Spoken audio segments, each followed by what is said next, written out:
Welcome to Nepal, a country so vibrant and rich in celebrations that every day feels like a festival. Believe it or not, there's even a festival in Nepal dedicated to eating a special delicacy. Yes, you heard that right. This is Yomari Purnima, a celebration of food and culture. Yomari, a unique Newari delicacy made from rice flour and filled with sweet molasses or lentil paste, takes center stage.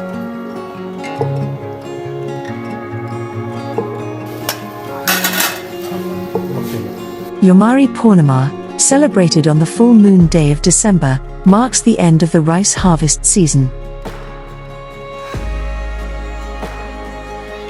The Newar community offers yomaris to gods and gathers to enjoy this delicious treat with loved ones. But it's not just about food. This festival is also about family, gratitude, and togetherness, making it one of Nepal's most heartwarming traditions.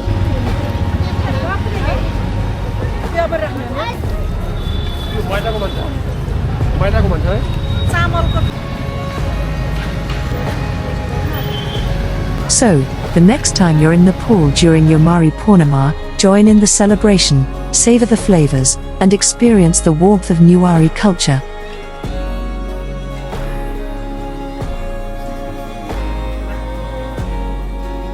See you at the festival.